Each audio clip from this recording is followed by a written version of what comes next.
코드를 볼게요.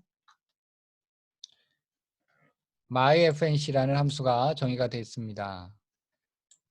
매기 변수가 name과 area가 있죠. 그러면 name과 area는 외부에서부터 어떤 값을 넘겨받아서 저장을 하는 공간입니다. myFNC 뒤에서 이제 호출하고 있죠. 그리고 홍당무, 서울이라는 문자형 데이터를 넘겨주고 있어요. 그럼 홍당무는 첫 번째 매개 변수인 name에, 서울은 두 번째 매개 변수인 area에 전달이 됩니다. document write 하고 안녕하세요. 그대로 나오죠. 그 다음에 name에 받은 문자형, 문자열, 홍당무입니다. 그리고 아래줄로 내려가고 그 다음에 또 계속해서 write, 사는 곳은 area, 서울이 넘어왔죠? 입니다. 두 번 줄바꿈. 그 다음에 myFNC를 또 호출하고 있죠. 이번에는 깍두기와 부산을 넘겨주고 있어요. 그러면 깍두기가 name에, 부산은 area에 복사가 되겠죠. 그래서 이번 호출을 통해서는 안녕하세요. 깍두기입니다. 그리고 사는 곳은 부산입니다. 줄바꿈 두 번. 이렇게 되는 거죠. 별로 어렵지 않죠?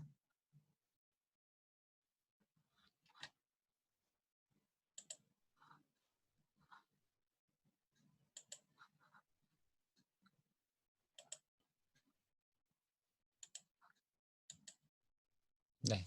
이거 리코딩을 한번 해보도록 하겠습니다. 앞에 거는 뭐 별로 쓸 일이 없지만 이런 거는 이제 많이 쓰이겠죠.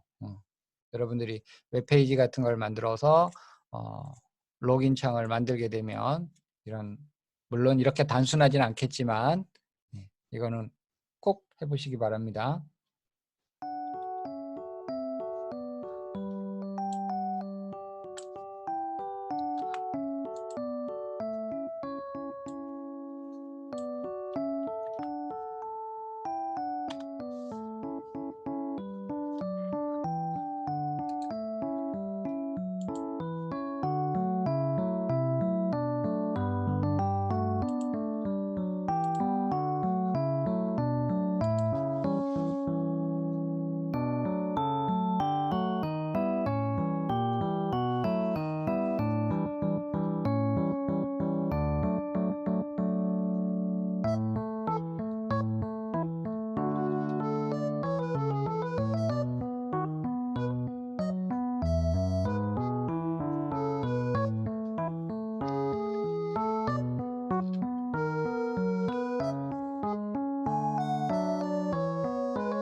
이 실습 코드를 다 완성을 하시고 보도록 할게요. 네.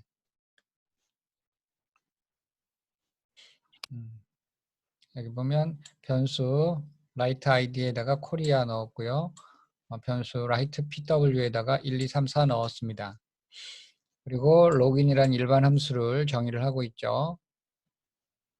그래서 매개 변수 id랑 pw가 있습니다. 로긴을 호출하기 위해서는 두 개의 값을 주어야 됩니다.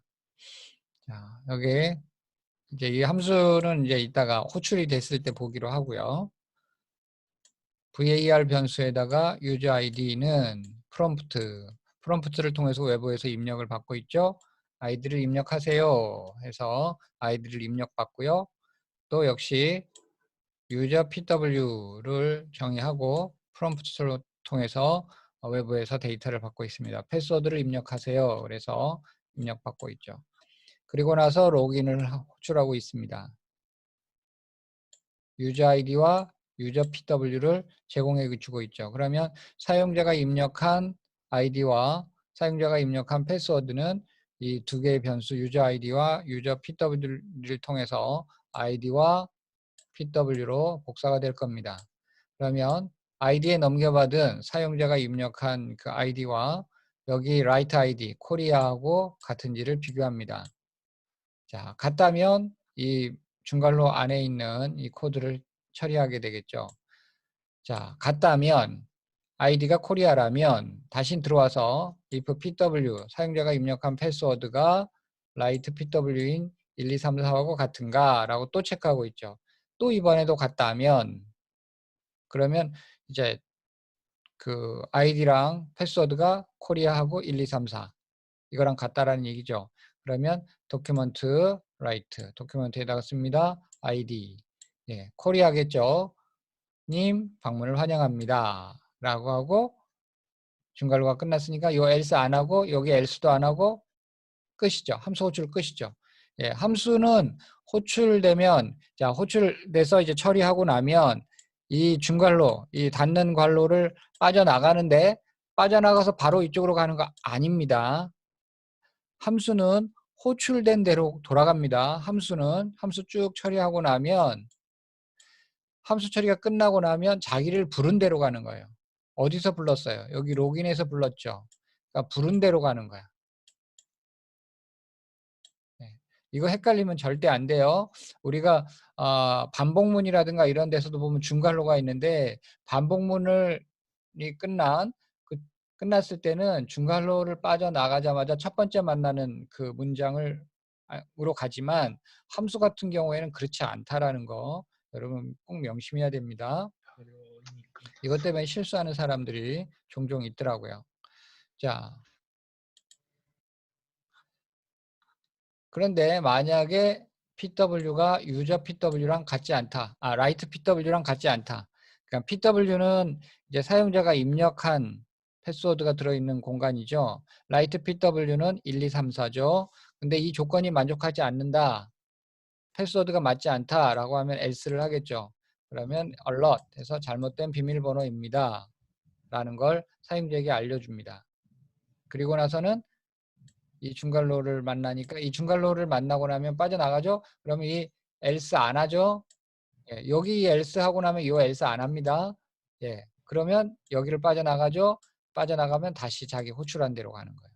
헷갈리면 미리 절대 안 돼요. 지금 말해주면 이렇게 돼 있으면 진짜 여러분들이 그렇게 늦게 중괄호 열고 가는데 닫고 중괄호 열고 닫고 막 이러다 보니까 여기 하고 나면 뭐 해야 되지? 막 이게 헷갈릴 수 있어요. 그러니까 어제 9시에 왔더구만. 그다음에 여기 있는 요 else는 누구에 대한 else냐? 아이디가 라이트 아이디랑 같지 않은 else예요. 즉 사용자가 입력한 아이디가 라이트 아이디인 코리아와 같지 않을 때라는 얘기죠. 자, 이거 여러분들이 그러니까 지금 이 if, else 요거 헷갈리시면 안 되는 게 헷갈리기가 딱 헷갈릴 수도 있을 것 같아. 근데 헷갈리면 안 돼. 진짜 중요해. 지금 여기 보면 이 else가 있으면 제일 먼저 이 else는 누구에 대한 else냐를 봐야 돼요. 이 else는 자기랑 제일 가까운 if문하고 연결이 됩니다. 대신에 이 else 앞에 중괄호 닫기가 있죠. 이 중괄호 닫기가 어느 중괄호 열기 여기까지가 이렇게 묶여 있는 거예요. 이게 묶어 있고 이 else 앞에 있는 if 얘지. 얘하고가 짝인 거야. 그치. 그러면 요 else는 지금 요 중괄호 닫기. 왜요? 얘 닫기는 누구에 대한 닫기예요? 요거에 대한 닫기죠. 아마요. 그래서 요 근데 else는 치즈만 안 먹어. 에 대한 else예요. 다른 걸 못 넣어줘. 헷갈리시면 안 돼요. 그래서 지금 여기를 보면 잘못된 비밀번호입니다. 왜? PW가 라이트 PW랑 같지 않으니까. 그다음에 존재하지 않은 아이디입니다. 왜? 아이디가 라이트 아이디랑 같지 않으니까. 헷갈리시면 절대 안 돼요.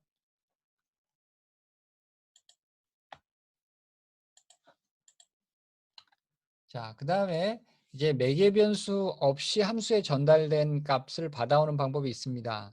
그러니까 매개 변수가 하나가 아니라 여러 개일 수 있잖아요.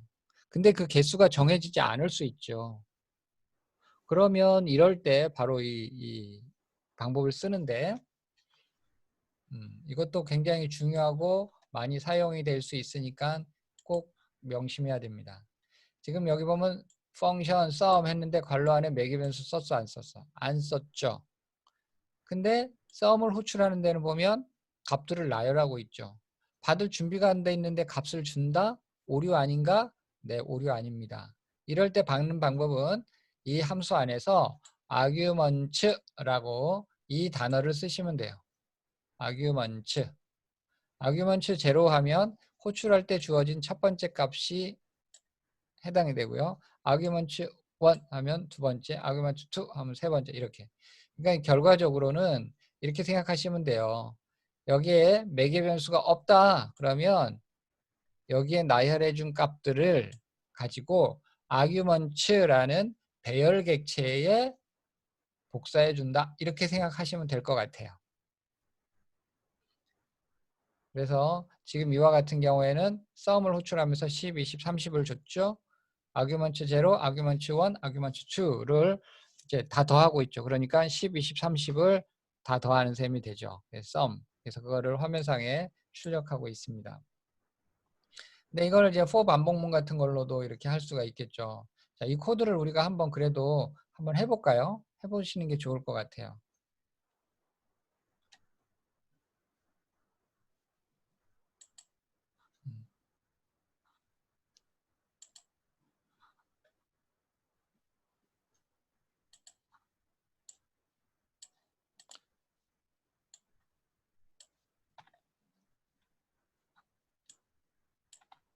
함수 이름이 sum이었죠. 그리고 매개 변수가 없었어요. 그리고 이 안에서는 변수를 sum을 만들었죠. 여기에다가 arguments 0 플러스 arguments 1 arguments 2를 이렇게 더했습니다. 그리고 나서 여기에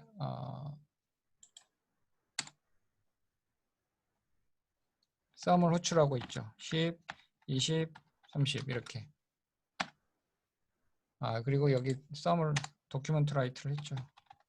document write. sum을 그냥 출력해주고 있습니다.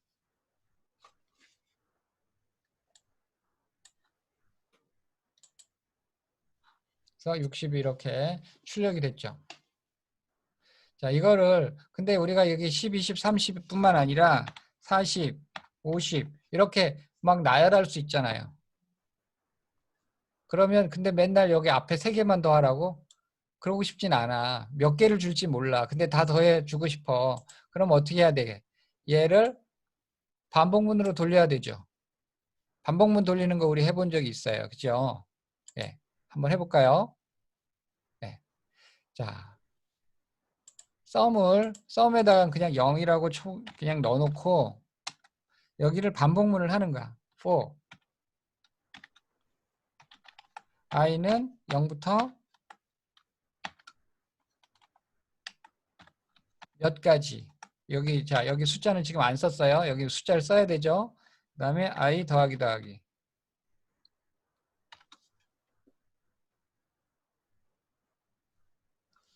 하고 여기다가 sum에다가 sum 더하기 arguments i 뒤에 있는 거는 필요가 없겠죠. 이렇게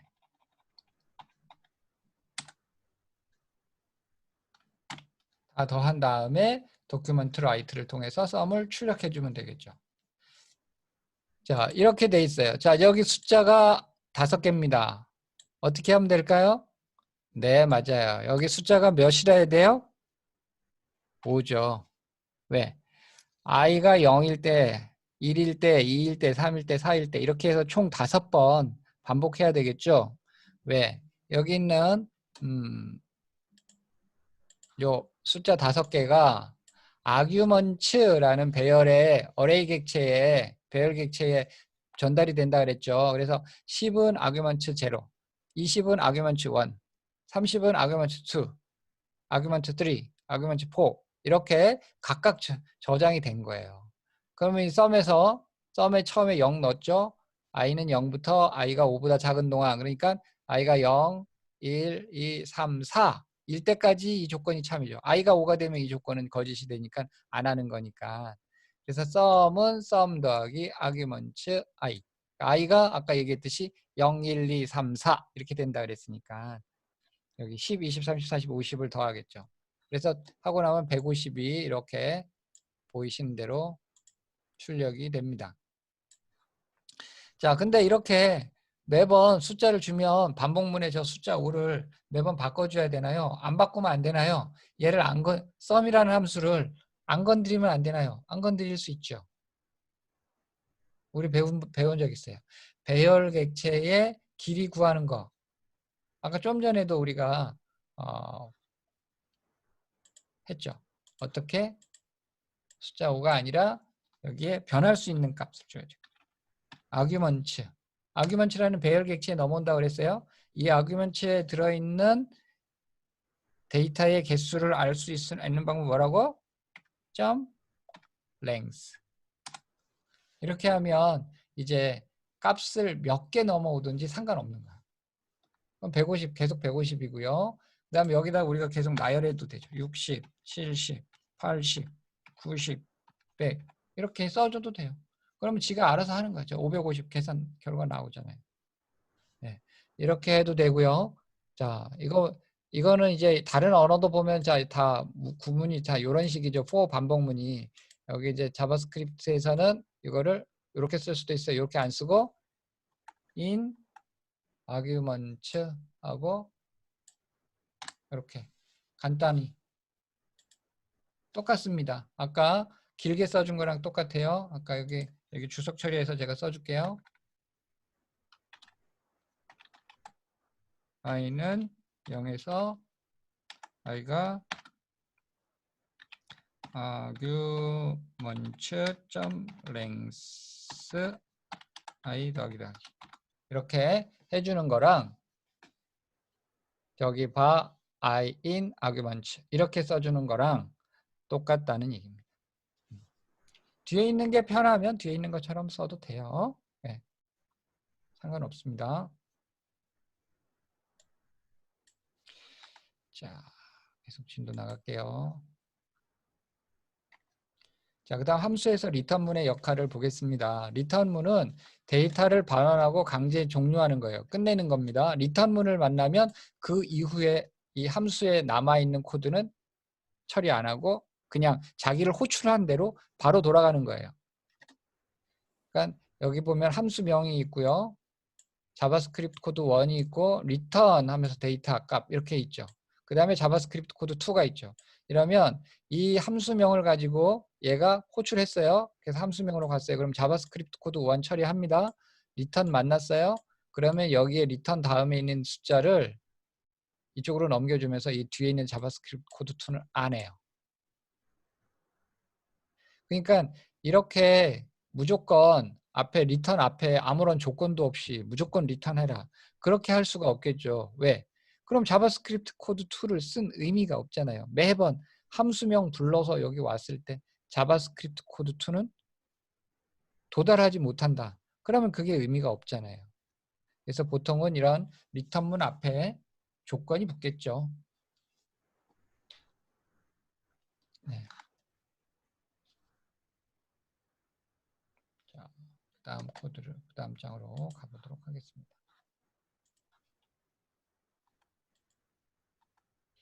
자, 이거를 한번 해볼까요? 자,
자, 이 코드는 우리가 이제 국어 성적과 수학 성적을 외부로부터 입력을 받고 그 성적의 평균이 얼마인지를 출력해주는 그런 프로그램이에요.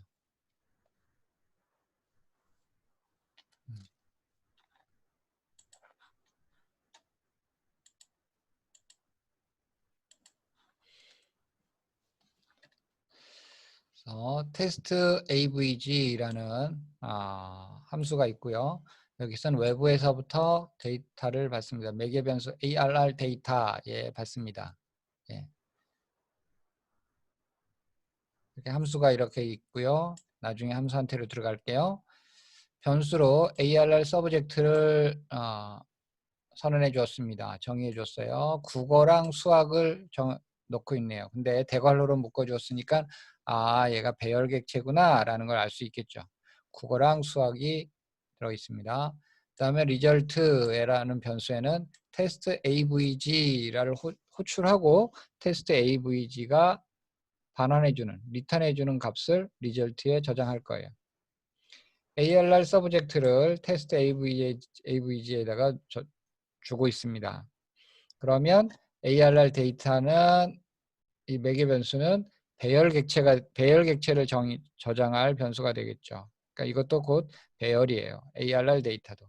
arr 서브젝트가 배열이기 때문에 그렇습니다. 만약 얘가 배열을 주지 않고 다른 거를 주었다 그러면 쟤도 그거에 맞는 자료형이 되겠죠. 자, arr 데이터는 국어, 수학 두 개의 값으로 이루어진 배열이죠. 썸에다가는 0을 넣고요. 자, i 0부터 해서 반복하고 있습니다. 얼만큼? arr 데이터의 랭스. arr 데이터에는 국어하고 수학 두 개 받았죠. 그러니까 arr 데이터의 랭스는 숫자 2랑 똑같죠. 현재로서는. 네. 그러면 i는 0부터 해서 2보다 작은 동안 1씩 증가하니까 0일 때 한 번, 2일 때 한 번, 두 번 하겠죠. 그러면서 넘버 프롬프트. 자, 이거는 프롬프트는 알죠? 외부에다가 이거를 이렇게 보여주고 웹 입력 받는 거죠. arr 데이터 i, arr 데이터 i. 처음에 반복할 때는 i가 몇이라고? 0이죠. arr 데이터 0. 거기는 뭐 들어있어요? 국어 들어있죠. 헷갈리시면 안 돼요. 여기 보면 arr 서브젝트가 arr 데이터로 복사가 된 거야. 그러니까 arr 서브젝트랑 arr 데이터가 내용이 똑같다. 이렇게 생각하면 됩니다. arr 데이터 0에도 국어 들어있는 거죠. 그래서 국어 플러스 점수는 이거를 제 프롬프트 창을 통해서 물어보죠. 그리고 숫자 0이 기본적으로 들어있는데 숫자를 입력하겠죠. 그러면 입력 받았어요. 그럼 프롬프트가 받아오는 거는 문자열이에요. 문자형이에요. 그러면 그 문자형을 넘버 숫자로 바꿔줍니다. 앞에 넘버 하고 괄호 열고 닫으면 이렇게 형 변환이 이루어집니다. 그래서 입력한 그 점수가 숫자형으로 바뀌어서 그거를 썸에다가 더해주고 있죠. 플러스 이퀄은 알다시피 왼쪽에 있는 공간에 오른쪽에 있는 내용을 더 추가로 더해 넣는 거죠. 그래서 반복을 한 번 더 하는데 이번엔 i가 1일 때 i가 1일 때 1일 때도 조건이 만족하죠. i가 1이면 arr 데이터 랭스 이거는 몇이라고? 2라고 그랬죠. 왜냐하면 국어하고 수학 두 개가 들어있으니까. 그래서 이번에는 프롬프트 arr 데이터 1 arr 데이터 1은 수학 들어있죠. 수학 점수는 물어봅니다. 또 역시 점수 입력하죠. 그거를 숫자로 바꿔서 넘에다가 더해줍니다. 썸에는 뭐가 있었어요? 썸에는 이미 국어 성적이 저장이 돼 있었죠. 그러면 국어 성적에다가 수학 성적을 더 추가로 더한 셈입니다. 그리고 나서 i가 증가했는데 이번에는 i가 2가 됐기 때문에 이 조건이 만족하지 않아서 더 이상 반복하지 않고 내려옵니다. 그래서 썸에는 현재 국어 성적과 수학 성적이 같이 들어있죠. 합해서 들어있죠. 그거를 arr 데이터 랭스 숫자 2라고 했죠. 2로 나눠줘요.